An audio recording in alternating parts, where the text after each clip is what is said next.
Right, mbuya matita right iso.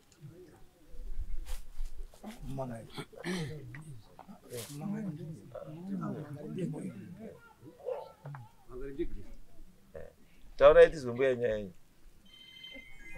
Ore makagara mai.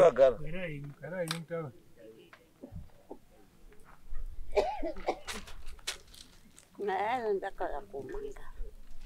Ndakala kumanga ranya. Ile kura. Ndakamboshindika. Taura nyaya kudini. Mwanangu mhuri yake yakarorwa. Kurorwa ko yakaitwa. Iyo anambozoti yarorwa, anambozoti wabvisirwa. Wakwasha wacho andiwaziva. Iyo wana wacho itu wasikana. Alright. Iyo nenyaradzo yakaramba. Wakaramba nyaradzo. Zagadzirwa zvese. Alright. Mazwa mbuya. Nyaya yekutanga ruzivi muri kurodza wana wambuya hamusi kutaurira mbuya kuti wana wakurohwa. Muchiti muri kuti sungaitiso. Inini ndakafirwa nemurume wangu, ndafirwa nemurume wangu mbuya akabva andidzinga pamba. Aibva anditenda kumusha kwako. Saka ndiri kumusha kwangu. Ndiri kuti inini kudzingwa pamba hazvinei nekuroorwa kwewana. Kana imi madzingwa pamba wana wanodzingwa pamba. Wenyu ere wana. Mbuya uri kuti wana wangu wari kuroorwa kumba kwenyu imimi. Muri kutambira pfuma yayo wana wazukuru wake hamusi kuwapa bambuya. Pakauya mukwasha achida kuroora. Ndakanga ndiripo pamba ndakamutaurira mama. Ndipo akanga atondidzinga ndakumba kwangu. Ndikati mama wana vari kuda kuroorwa saka wati wari kukumbirawo kuti wauye newakwasha mumusha menyu mumakatidzinga mwana uyu uri apa. Saka iye akabva atanzi mumusha muno mandidini. Handidiba kuti muye muno. Ndipo ndakabva ndadini? Ndakabva ndata mwana ndizvo zvadini zvatawo. Saka izvo takaendeswa kumba kwangu. Ndobva ndataura wana seko hanzvadzi dzangu ndika ndo masoko auya wakwasha wati wada urora saka mbuya wati panapa hazviiti. Musha muno mamusi musha mani musha makopo. Wana sekuru wakati no zvomukwasha akatisira muri kuti kufa kuti muri yangu iyo neupenyu hwangu uri kundiomera. Uya ititambire mare dzako iwewe mai kwete dzeubaba. Ndizvo zvatakadi, ndizvo zvatakaita. Aiwa. Makambondipirora rinozi rora. Rinozi radziswa zvamai zvababa zvibviswa. Irora rudziro. Chakaita kuti tidaro kuti zvababa zvire. Chinozi rora chi. Zvababa nezvamai. Chinozi rora asi zvakanyanya kukosha. Rora chinozi rora chi. Mtete wa baba ndizvo chaizvo. Andizvo. Ita munoti chi rusambo. Ndo rusambo ka. Rusambo ndio rora. Andizvi zvipfeko zvozoya kumashure. Mai andika pamusoro munongopiwa mafukidza dumbu. Mafukidza dumbu nemombe yenyu nehembe dzenyu. Zvapera. Asi rusambo nderwani. Saka muruti wanawa wakaroorwa sei wasina kubvisa rusambo. Wakabvisa. Saka rusambo rwacho makapani. Rusambo ini ndakangozvitambira. Tati rusambo makapani because rusambo ndirwa baba. Rora yababa makapani pakarorwa wana. Ini ndakazvitambidza. Mukaisepi? Ndinazvo. Munazvo? Muda uzodini nazvo? Inini wana munazvo muruda uzodini nazvo? Ndakafona kuuye kuwabereki wechiwe wana awo. Murume wenyu mirai wangu zvanga akaita. Murume wenyu angasina munin'ina here kana mukoma? Akazvarwa ari ega. Azvarwa ari ega. Mai awo kwakuchizoti reta on 2012 kwachizotaurira murume wangu inini kuti iwe hausiriwe kwani kwamakinaba. Uriwe kwamanhimanzi kunyanga. Saka kwa murume wangu uchizoendepi kunyanga ikoko kwakubva adini kwakuonana newabereki wake. Akangoonana nawo gore rimwe. Gore racho risati rapera bakabva adini. Saka kwamanhimanzi hakuna vanhu here izvo? Kwamanhimanzi wariko. Saka makadii kuendesa rora iroro kwamanhimanzi? Takawaudza kuti wana vari waibva wangonyarara. Ambuya. murume wenyu akaenda kumusha kwake kwa Mandimanzi achiri mupenyu akanointroducwa kumusha kwake andizo zvamunoziva imimi nhasi uno makutambira rora rekwa Mandimanzi makutambira kumba kwenyu muchengeta musikaendi kuwana Mandimanzi chirora rawo sei murutaura nemuromo wenyu kuti Mandimanzi wakataurwa ndimbuya Makinda uzi watatu kuti baba wako handiyeba handizo baba wako chaiyo ndiani Mandimanzi uyu baba murume ndobva aenda kumusha kwake chaiko ndobva anointroducwa ndobva atambirwa mini kuti chese chine chekuita nemhuri yenyu chakuitwa kwa Mandimanzi saka sei makafunga kuti mimi mwana anofanira kuroverwa kumusha kwenyu mimi makakanganisa chigadzirisai ipai mbuya uyu chirango chake chirango cha mbuya makaendesa ino kuti muzukuru wenyu ndingi varorwa inini handibvumiri kuti ndisvike anoenda vazukuru vake munhu akaramba mumushandiwe noti vazukuru vake wazukuru uyu uri apa kasi ndati akarambwa mushandiani akaramba inini newana uyu apo newana uyu saka mangarirei kuno saka mangarirei izvozvizvi wacho ndiri paakuti kwazi pane zviri kunetsa saka chidini ngatiwe tidini tijoinane pamwe chete chakatanga kunetsa ngechekuti akati hanzi apa akandidzinga nyaradze akandidzinga tichibva komusa mudzimu saka tabva komusa mudzimu abva ndidzinga buda udini buda uende iwe kwaMandimanzi iwawo waibva watotiwo murora imimi wabeekwa rakamupa tora henyu mwana wenyu nesituation yetaona iri pana apa nditika hatina kuita nyaradzo saka last year iyo ndipo akachizondifonera inditori kubasa akati hanzi chii iwewe murora kune zviri kubuda ndiri kutaura kuti mufuru taura kwazi uye mite nyaradzo ndipo ndakachidzoka kwaochita nyaradzo nekuwapira haifani kumbotitorera nguva ba endai mugare pasi nembuya iyi muruzwa tida kuitaura izvai tikutaurire zvokuita kamutaurire kenyu nekamuitire kenyu taurai nembuya iyo ikapumaizipo wanotambudzika ichokwadi nditori nemwoyo murefu kungoti sabhukugwirira akadini akafa ndinotoya ndichitomuona ndichinotomutengera tsvagai mangu maitira munoita nemabhururu avo mutaure nambuya hama dzacho ndinotodzidaidzawo kuti uye tigadzirise zvinhu mangwana zvinozodini zvinozonetsa saka hama dzacho dzirikutondipika dzirikutoita kundirasira kuti we hameno onawo zvekuita naye iyo zvinhu handadzifonera kuti uya ipi kudare tigadzirise ngekuti mangwana zvichanetsawo imimi zvichanetsawo wana wangu apa saka hama dzacho dzinongondisiya ndakadakutaura munhu uyu urikutaura kuti ndandarongera mwana wangu nyaradzo nyaradzi haina kuzoitwa nyaradzi yakaitwa ana kuitwa nyaradzi yakaita tikavakira vakaitirei gunzai mwana wapo guwa harinatora pamunyeba vakatanzi nyaradzo ingo rachiitwa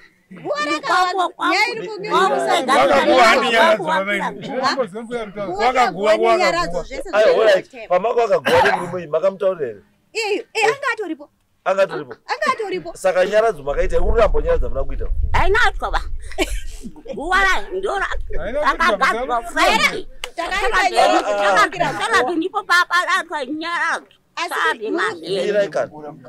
pamusoro murikuziva nyaya iripo iye nyaradzo izvi yakaitwaka akati murume wangu apa akafa kaigwa navanhu kuchechi kwangu saka uyu aiti nharo yanga iripo ndeyekuti anga asingadiba kuti nyaradzo nyaradzo wawe wekuchechi kwangu inini saka wekuchechi kwangu ndo wakaiga murume wangu wekumusha kwake kwaMandimanzi ikoko kwemurume wangu wakabva wangu kuti itai mese pamwe chete saka izvo takaita zvacho ngezvekuti pakuti tite pamwe chete wekuchechi kwangu ini ndiyo wakauya wekuchechi kwake ikokuku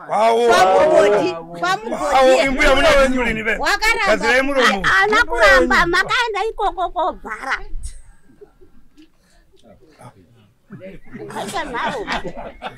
muchaidzokerera nyaradzi muchaidzokerera mbuya inyaradzwi imakanyaradzwa nekuchechi kwenyu ndizvoka chechi inofanira kuya chivanyaradzwa ndokuti watike bhokisi rinozi nyaradzo ipapapo handina kumbobvira ndarambapa asi madhuku enyu akaneka kufanana kana wekuchechi kwake wakangoti munoyamuita nyaradzo kati apana chakashata munopinda chechi ipi ini ndinopinda John Masoyi Chishana awanopinda kwamugodi asi kwamugodi kwacho unoti akapinda obuda ukopinda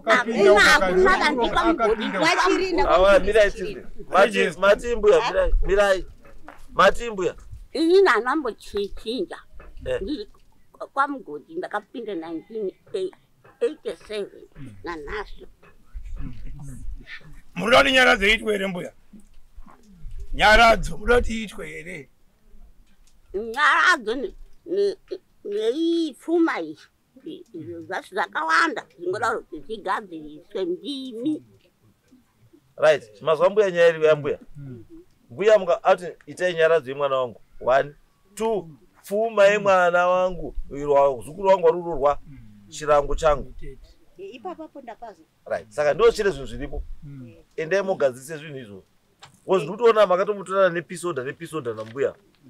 Yokuti hamfani kutsikirana muchi. Handisipo vapamba pake wakatotora munhu yakatengesera akagarapo. Inini handisipo nditori kubasa nditorarama upenyu hwangu. Aiwa, it's okay.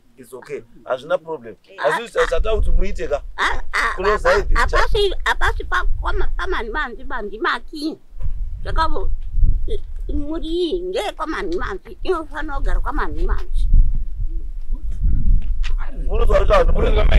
Hazi ndimbuya ndakakudzingai pamba pangu because hamutsiriwe kwamakina ba muri kwamandimanzi muri nemi munofana kugara kunyanga kwamandimanzi noti pastendi pangu apa muri kugara varikugadzirisa vani kugadzirisa ndizvo chaizvo imi muri maudzingwa varikugadzirisa inini ndakabva ndisirikomba handisi pastendi pake vandakabvapo mbomira mainini pamusoro rejesa renyu mainini hameno kwamakakurira uyazi kwake bambuya unozi kwawo ava handiti kamwe kakutaura kekuita kakutaura nechamwari yenyoka kanoda unhu wakadi panyaya yenyaradzo tokubatsirei munhu anyaradzwa nechechi yake handiti imi chechi yenyu ndo yakayakaita basa riuigone inini kuti mbuya vasa vagadzikani munodedzawo nekuchechi kwauye kumugondo waya vavanyaradze imuripo vanototika bhokisi kuti nyaradze yemwana wangu yadini yaitwa handiti then zvirango zvacho ka zvinofana kubva kwamanhimanzi zvichinzi mbuya yacho nana manhimanzi pano pamakina pawari handi wari kwamakina musazvibatanidzi kuti zvoku nezvoku handiti imi mumusha muti makadzingwa mumusha hamuna kudzingwa mumusha makapangidzwa kumusha kwamunofanira kunga muchidii muchigara because ndo kumusha kwemurume wenyu kwani pamanhimanzi kana pamudiki weko kwati wada kuwakirai wakwausha wada kuwakirai havakuwakiri pamakina vanoenda kupi saka nyaya yanyu izile usateka natitude pamukazari raitu hamfanosiya mamakina musiri vanhu vekwamakina hamuna kuzviona zviri kuitika panapa identity is very important musavarire zvoku kuishora zvoku saka nyaya yatopera plus imi musaite chikudu kumberi handiti mbuya mutuitei sambuya handiti musamutuite senge mautoita outcast kuti muita outcast mutajambwa anokusiya kukonzeresai zvimwe zvinozokunetsai iwe uyu anokukonzeresai zvinozokunetsai uyu ndosaka turi chidzokai chibvai kuno kumbuya handitika chiendai kumba moenda nambuya monoronge nyaradzo yemwana wambuya nambuya awa nevanhu vechechi yani hamoendi kumakuwa yawo moita nyaradzo pamba vanyaradzo nevanhu vechechi uita kana yapera nyaradzo yake mobva machironga nemhuri yekwanyamanimanzi handiti woungana mbuya aripo mobva mawaita handover yerora yevazukuru wake yamuri kutaura kuti munayo hamuchengeti rora bai mimi rewani itai handover kuwaridzi vanofanira kunga waine chii waine zvinhu zvavo saka chirongai nambuya nemhuri yekwamanimanzi kuti musangana rini imi moita handover chii rora izvozvo nyaya yapera mbuya hamusina dambudziko nambuya pamwe pamwe nandichida kuti ndiyeni nendibvunze iwe wati hanzi nyaradzi haina kuitwapo apo takaita wakwamanhimanzi kwacho hawauyi vari muramba aiwa hafi kuramba mbuya mukazana zororwa kwamanhimanzi hana kuisirwa saka mutomoita kwamanhimanzi kunodii pamusoro iyi chimwe chinhu chinogona kuti nyaya yenyu isafambe ari kumira kugadzirisa nyaya pakati penyu muri tundiani izvozvi zvanditi nyaya yauya kudarika chikumbirai munhu wedare kumbirai dare rikupei munhu handiti anosimuka kubva kuno anosumawo namanhimanzi anouya kuna gogo opira gogo zvirango. Gogo wakuratidza kuti wane nhuna dzakawanda dzamunofanira kugadzirisa saamwene nemuroora. Kukurumurai kwaakaita achikutaurirai gwara, tendai Mwari, wamaona gogo hawasi kutaurira vana chokwadi kuti iwe mwana uriyo kwanhingi. But uyo akatokuudzai kuti imi muriyo kwamanhimanzi. Zvichireva izvo kuti chaitarisira gogo mwana akuroorwa maisuma gogo motorai kwamanhimanzi apa bvu. Gogo ari apa, gogo achiona zvoshuwa kuti wana manhimanzi wakutambira zvirango zvani zvawo. Mashoko achipirwa kuna gogo, mashoko achipirwa kune mimi mukadzi, ndiko kuti wana ruroorwa wagare zvakanakawo. Zvino imi makanotambira pfuma yevana yekwamanhimanzi mega, ndosaka muri kuonawo manhimanzi ari kudurudza kudzoka kumashure achikusiyai. Ari kuona kuti pane pasuri kufamba tambo dzenyu zvakadini. Musamuite benzi, patiitai rudo naye. Kana paine pakakanganisika vavanhu vakuru, pati ngatiite rudo savanhu vanoenda kuna kuchechi kuna Kristu. Amen. Saka ndichikumbirawo ndinoona wacho kuti wazondisumirawo kuti ndewapi because inini ndiri kubasa. Right, vakomana. Itai so. Itai wana anoenda kupi? Anoenda uku. Unorongana nambuya nemhuri kuti nyara dzinoitwa rini, wana manhimanzi oungana rini, zvinhu zvipere zveroora nechii zvese zvipere. Mbuya wazorora. Ndiri kumbirawo tsangamira. Yes, mbuya. Ndauya yo mari yacho etransport yo zvinhu zvazvinofambiswa ndimusiki dzauya kakashanu kana kuti katana saka ipapo undigadzirisa. Alright, aizwa mbuya, it's okay. Don't worry, it's okay. Pakanaka. Munopiwa mari yetransport mbuya, musavhunduke va. Zikuru ndo basa rawo, mwana wenyu musikana. Lape mbuya mari yebasa. Imaini ni muruzwa here. Musati nyadzizo kuti mbuya uno mangwana zvinokunakira mabata mbuya tsoka maite yebhazi nechikafu nematenesi nechii zvese nekanyama zvese. Mukadzi wenyu tsoka ndimukosai. Ngavatienda imbuya baba. Next case.